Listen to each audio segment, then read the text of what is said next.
एक बार फिर हम लेके हाजिर हैं क्लास 11th का हिस्ट्री के जो चैप्टर हमारे चल रहे हैं सपोर्ट मटेरियल के, उसी सीरीज में चैप्टर 3। ठीक, जैसा कि आप देख रहे हैं स्क्रीन पे, यायावर साम्राज्य। और इससे पहले हमने 2 वीडियो में आपको दे दिए हैं 2 चैप्टर। अब यहाँ पे हम शुरू करेंगे 3rd चैप्टर। ठीक है ना, ज़्यादा टाइम नहीं लेंगे। हाँ, एक चीज़ आपको समझा दी जा रही है कि रिवीजन के लिए ये तो है, ठीक है ना, लेकिन ज़्यादा कोशिश करना कि और भी क्वेश्चंस की प्रैक्टिस आप करते रहना। ये एक शॉर्ट में आपको समझने के लिए चैप्टर दिया जा रहा है कि एक कम टाइम में आपको चैप्टर का एक कहते हैं ना संक्षेप में डिटेल मिल जाए, तो उसके लिए दिया गया है। ठीक है ना, तो इस पर पूरा डिपेंड मत हो जाना। हाँ, इसमें क्वेश्चन सपोर्ट्स में जो दिए हैं, मॉडल पेपर जो दिए गए हैं, वो ज़रूर सॉल्व करना। ठीक ना, ओके। और बच्चे अगर इस पर कमेंट्स करते हैं क्वेश्चंस के लिए, आंसर के लिए, तो वो भी हम करने के लिए तैयार हैं। बट ज़्यादा कमेंट आएंगे तो हम वो भी करके आपको देने की कोशिश करेंगे। सो चलते हैं अपने चैप्टर पे, यायावर साम्राज्य। जैसा कि स्मरणीय तथ्य है, स्टार्टिंग में ही वही आता है, वहीं से हम शुरू करेंगे। फिर देखो, यायावर साम्राज्य के ऐतिहासिक स्रोत। अब फिर यहाँ पे इसकी भी हिस्ट्री के बारे में बात करें, जैसे हमने लास्ट चैप्टर में हिस्ट्री पे बात किया था। इतिवृत्त मतलब उनके जो वृतांत वगैरह थे उसके बारे में, यात्रा वृतांत, जो वहाँ पे कुछ लोग आए गए या कहीं यात्राएं की, एक देश से दूसरे देश या एक राज्य से दूसरे राज्य में गए, तो उन्होंने अपनी पूरी यात्रा, जैसे कि हमने कहते हैं जर्नी की पूरी डिटेल हम लिखते हैं, रिपोर्ट बनाते, लाइक ऐसे पूरा उन्होंने लिखा, जैसे जैसे उन्होंने यात्राएं की, जो जो उन्हें मिला, डेली डायरी के हिसाब से वो लिखते गए होंगे, तो वही आज इनका यात्रा वृतांत हो गया। नगरीय इतिहासकारों के दस्तावेज, जिस राज्य के थे, जिस साम्राज्य के थे, उनके भी नगर के कुछ लेखक हुआ करते थे, वो लोग भी डेली का कुछ ना कुछ अपने इतिहास में लिखा करते थे। राजा का जैसे शासन हो गया, राजा की तारीफें हो गई, राजा के न्याय हो गए, और राजा के प्रति जो भी लगा होगा लोगों का, जो भी घटनाएं घटती थी, वो सब बढ़ा चढ़ा के लिखा करते थे। चीनी, मंगोली, फारसी और अरबी भाषाओं में प्राप्त स्रोत हैं। ये यहाँ जो स्रोत हैं वो चीनी भाषा में मिलेंगे, मंगोली भाषा में, फारसी, अरबी भाषाओं में, इन 4 भाषाओं में यहाँ के स्रोत प्राप्त हुआ करते थे। ठीक है ना। यायावर साम्राज्य की अवधारणा विरोधात्मक प्रतीत होती थी, मतलब हमेशा विरोध करते थे, इस तरह से कह सकते हैं। उनकी जो अवधारणा थी, उनकी जो सोच थी, वो विरोधात्मक थी, क्योंकि यायावर लोग मूलतः घुमक्कड़ होते थे। कह रहे हैं ये जो ज़्यादातर पहले लोग हुआ करते थे, घुमक्कड़ हुआ करते थे, घुमंतु प्रजाति एक तरह से होती थी। मध्य एशिया के मंगोलों ने पार महाद्वीप साम्राज्य की स्थापना की। जो मध्य एशिया के मंगोल लोग थे, उन्होंने पार महाद्वीप की स्थापना की और एक भयानक सैनिक तंत्र तथा शासन संचालन की प्रभावी पद्धति का सूत्रपात किया। मंगोलों ने क्या किया कि एक अपना साम्राज्य बनाया, ठीक है ना, एक साम्राज्य की स्थापना कर ली, उसमें एक बहुत बड़ी सेना तैयार की, बहुत पावरफुल सेना तैयार कर ली, और अपना शासन संचालन प्रभावी ढंग से, बहुत अच्छे सिस्टम तरीके से उन्होंने बनाया, और उसका नियम बनाया, और उसका क्या किया, फॉलो करवाया, और बहुत सख्त तरीके से उसको फॉलो करवाते थे। मध्य एशिया के स्टेपी प्रदेश, स्टेपी मतलब एक घास का मैदान होता है, ठीक है ना। 13वीं शताब्दी के प्रारंभिक दशकों में चंगेज खान ने मंगोलों को संगठित किया। चंगेज खान जो था, उसने मंगोलों को क्या क्या एकत्र कर लिया, संगठित कर लिया। और मंगोल विधि जन समुदाय एक निकाय थे, एक निकाय था, ये ग्रुप था, जिनमें तातर, खितान, मंजू व तुर्की कबीले शामिल थे। ये लोग पशुपालक, शिकारी संग्राहक थे और कृषि कार्य नहीं करते थे, खेती वेती नहीं करते थे, ये खाली शिकार करते थे और जानवर पाला करते थे। आपने पहले भी चैप्टरों में, लास्ट क्लासों में भी पढ़ा है, जैसा कि ये सब क्या क्या करते थे, गाय बकरी भेड़ लेके घुमा करते थे, उनका दूध खाया करते थे और फल फूल खाया करते थे। जहाँ रास्ते में जैसा जीवन होता था, ये घुमक्कड़ प्रजाति हुआ करती थी। इन्हें मंगोल कहा गया। और इन्हीं लोगों को क्या, ये जब अपना शासन एक जगह इन्होंने बस गए, ये लोग एक जगह स्थायी हो गए, जब इनके समझ में आया कि नहीं, हम लोग भी यार भटकते रहते हैं, हर हमेशा कभी इधर से उधर भटकते रहते हैं, तो इन्होंने भी कहा कि अपना एक स्थायी होना चाहिए, कहीं एक हमारा घर होना चाहिए। तो इन्होंने भी एक महाद्वीप पे अपना साम्राज्य बनाया। तो पार महाद्वीप पे इन्होंने अपना साम्राज्य बनाया और अपना शासन वगैरह सब चीज़ घूम घूम के देखा ही था उन्होंने कैसे। तो धीरे धीरे उन्होंने अपने शासन व्यवस्था बनाई और साम्राज्य बनाया, उसको चलाने की कोशिश की। निर्जातीय और भाषी संबंधों ने मंगोलों को परस्पर जोड़ रखा। निर्जातीय और भाषीय संबंधों मतलब कई भाषाओं से ये तात्पर्य रखते थे और मेलजोल इनका आना जाना था, तो कई भाषा जानते थे और उनके साथ संबंध अच्छे थे, इसलिए इन्होंने सबको जमीनी स्तर पर जोड़ के रखा था। स्टेपी क्षेत्र में संसाधनों की कमी के कारण मंगोलों तथा मध्य एशिया के यायावरों को व्यापार एवं वस्तु विनिमय के लिए पड़ोस में स्थित चीन में जाना पड़ता था। अब यहाँ पे संसाधन कम थे तो इन्होंने क्या किया, व्यापार के लिए चीन चले गए, चीन से भी व्यापार इन्होंने करना शुरू कर दिया। चीनी लोगों को यह शिकार किए हुए पशु, घोड़े तथा फर देकर बदले में कृषि उत्पाद के लिए लोहे का उपकरण लिया करते थे। ये मतलब शिकार किए हुए जानवर दे दिया करते थे, घोड़े दे दिया करते थे। वस्तु विनिमय उस समय चला करती थी क्योंकि उस टाइम में पैसे और ये सिक्के वगैरह, मोहरे वगैरह तो थी ही नहीं, तो उस टाइम जब ये व्यापार किया करते थे तो वस्तु विनिमय चलती थी, सामान के बदले सामान दिया जाता था। तो ये कृषि करने के लिए जो हथियार होते थे, जो उपकरण होते थे, ले लिया करते थे और अपनी तरफ से क्या करते थे, इन्हें घोड़े और शिकार की मतलब जो भी यहाँ पे इनको सामान मिलती थी वो उन्हें दे दिया करते थे। बर्बर शब्द यूनानी भाषा के बारबरोस शब्द से उत्पन्न हुआ है, जिसका तात्पर्य गैर यूनानी लोग हैं।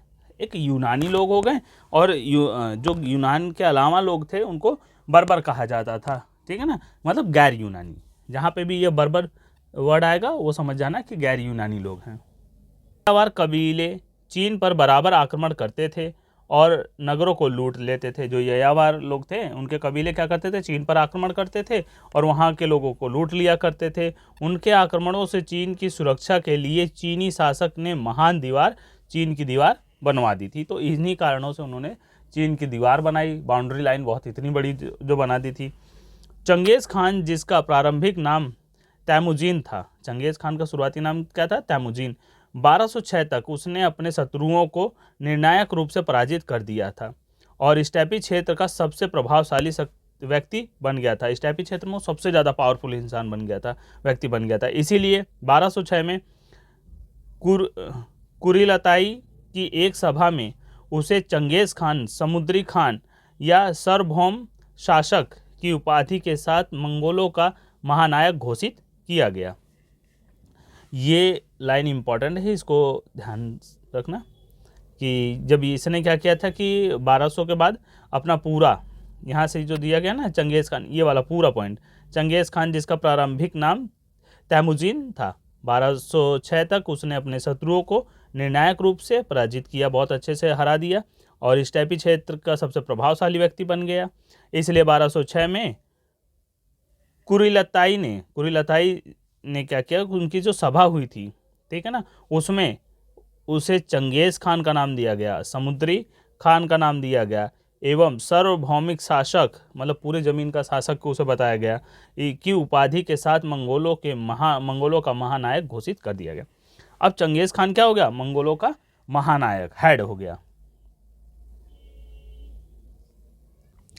अब बात आई कि चंगेज़ खान की सैनिक उपलब्धियां क्या थी। सैनिक उपलब्धियों में उसने क्या किया, सेना में कुशल घोड़सवार शामिल कर दिए, अच्छे घोड़सवार रखे, सेना में तीरंदाजी का अद्भुत कौशल था उसके सेना में, और सशक्त एवं सुशासित सैन्य शक्ति थी, मतलब एकदम सशक्त थी, अलर्ट थी और जैसा कहा जाता था वैसा ही वो करते थे, अपने मनमानी नहीं करते थे। घेराबंदी यंत्र था उनके पास, नैफ्था बमबारी थी और अभियानों में हल्के चल उपस्करों का प्रयोग, मतलब हथियारों का उपयोग जो हल्के होते थे, एक जगह से दूसरी जगह ले जाया जा सकते थे, ऐसे हथियारों का वो उपयोग किया करते थे।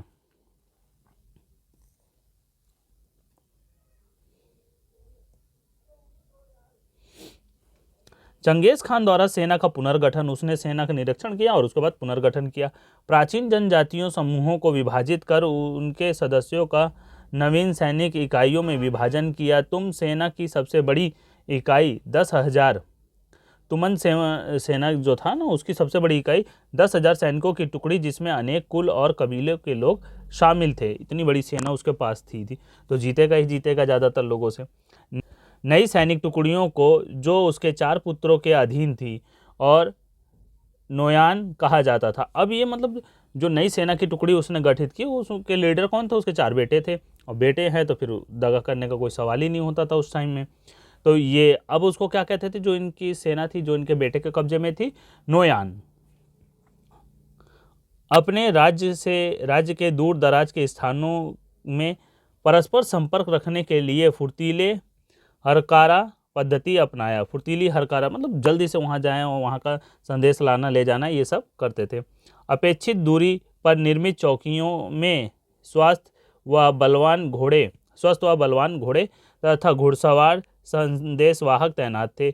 इसके लिए मंगोल अपने घोड़े या अन्य पशुओं का 10वां हिस्सा कुबकुर प्रदान करते थे। ठीक है ना, जो उनके पास, ये वर्ड याद रखना, कुबकुर प्रदान करते थे। जो मंगोल थे उनके घोड़े वगैरह थे, उनका जो 10वां हिस्सा होता था वो कुबकुर के रूप में प्रदान किया करते थे। अब इसमें एक्चुअली होता क्या था कि अगर यहाँ से किसी को यहाँ तक जाना है, ठीक ना, अब वो वापस आएगा, आने जाने में उसको समय लग जाता था, तो एक घोड़सवार यहाँ तक जाता था, यहाँ छोटा टीला बना दिया, यहाँ पे वो संदेश देता था और बता देता, वो फिर आगे यहाँ गया और ये यहाँ, मतलब ये एक ही दिन समय में यहाँ तक पत्र पहुँच जाता था। फिर यहाँ से जैसे संदेश वो लेके आता था, वो रुका रहता था, वापस लेके चले जाते थे। तो एक ही दिन के अंदर क्या होता था, संदेश एक जगह से दूसरी जगह चला जाता था। चंगेज खान ने नवविजित प्रदेशों का शासन अपने 4 पुत्रों को सौंप दिया। जो नए नए प्रदेश जीतता गया, चंगेज खान ने अपने अपने बेटों को सौंप दिया। इस प्रकार 4 उलूस का गठन हुआ। तो 4 उलूस का भी गठन हुआ। जो राज्य साम्राज्य थे वो 4 उलूस के नाम से भी जाना जाते थे। 13वीं शताब्दी के मध्य तक मंगोलों का एक एकीकृत जनसमूह बन गया था, जिन्होंने एक विशाल साम्राज्य का निर्माण किया। पहली बात तो इनके पुत्रों ने क्या किया, 4 सेना इनके हाथ में थी और 4 साम्राज्यों को इन्होंने कब्जा किया और उनका शासन वो खुद चलाते थे। तो अब वहाँ के भी तो लोग थे ना, और मंगोल इतने में क्या हुआ, और पावरफुल होते गए। उन्होंने अत्यंत जटिल शहरी समाजों पर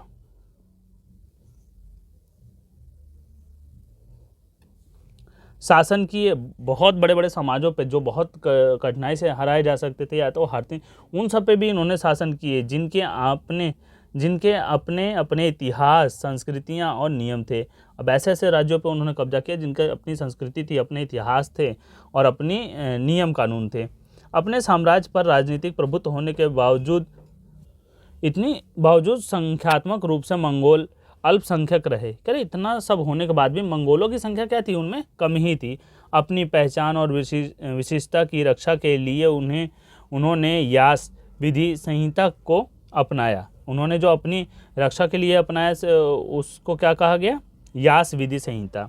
यास को प्रारंभिक स्वरूप में यासक लिखा जाता था, स्टार्टिंग में उसे यासक लिखा जाता था। इसे चंगेज खान ने सन 1206 ईस्वी में कुरिलताई में लागू किया था, जहाँ पे वो जीता था, जहाँ उसे बहुत सारा कहते हैं कि नाम की पद्धतियाँ मिली थी। इसका अर्थ था विधि अज्ञापित आदेश। इसमें प्रशासनिक विनियम जैसे आखेट, सैन्य और डाक प्रणाली का संगठन किया गया।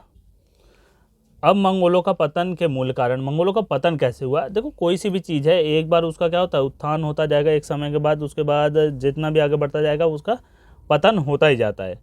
ये प्राकृतिक का नियम है कि एक समय वो उच्च पीक पे होगा, 90 डिग्री पे होगा, उसके बाद कितना भी वो समय बढ़ता जाएगा लेकिन वो क्या होगा, डाउनफॉल ही उसका आता है।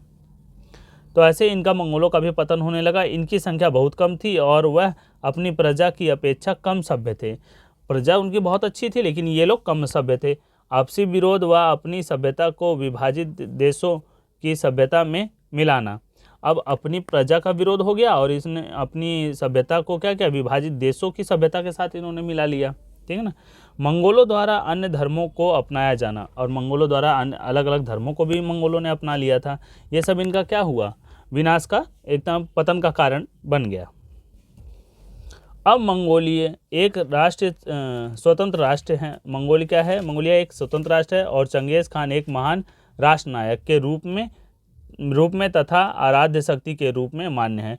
अब चंगेज खान क्या हो गया, एक स्वतंत्र राष्ट्र उन्होंने मंगोलिया बना लिया और उसके बाद अपना महानायक बन गया वहाँ पे चंगेज खान। इसके बाद देखो जोची खान, चुगताई खां और औगदई खां, तुलई खां। ठीक है ना। तो इनके वर्क बातू इनके बाद शासक हुए और गयुक हो गए इनके बाद। और इनके यहाँ पे कौन आया, कुबलाई खां, कुबलाई खान के बाद अलाकू, आखी खां और मोंके। मंगोल साम्राज्य के ये सब प्रमुख शासक थे। यहाँ पे कुछ दिए गए हैं वर्ड, देखो यहाँ पे कुटिलताई, कुटिलताई क्या है, कबीले के सदस्यों की सभा है कुटिलताई। यास क्या है, विधि संहिता है। सुनहरा गिरोह, चोची द्वारा गठन। कुबुकुर, कर है जिससे अनेक लाभ प्राप्त थे। और कनात, भूमिगत नहरें। और याम, त्वरित कुरियर प्रणाली, ठीक है ना, मतलब फास्ट कुरियर प्रणाली। इसके बाद ये आपका चैप्टर ख़त्म होता है।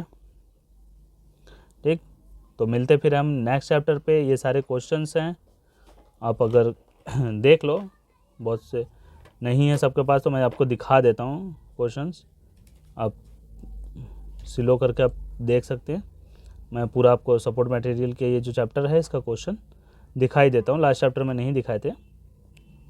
अब देख लो, इसको आप सॉल्व कर लेना। ठीक,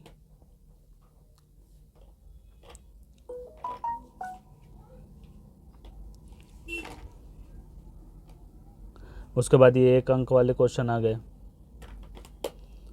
किस उपाधि के साथ मंगोल खान महानायक घोषित हो गया था, तो ये सारा दिए गए, सब लिख लेना। ये आपको एनसीईआरटी के पृष्ठ दिए गए हैं जहाँ पे ये आंसर आपको मिल जाएंगे।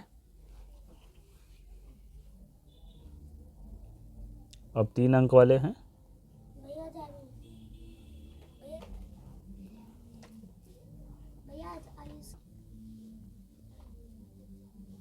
ये 3 अंक वाले प्रश्न हैं, यहाँ पे आप देख लो। ठीक है, तो इसे भी कोशिश करना सॉल्व करने के लिए। और ये 8 नंबर वाले, 5 नंबर वाले हटा दिए गए। ठीक, मिलते फिर हम नेक्स्ट चैप्टर पे। Okay, bye student.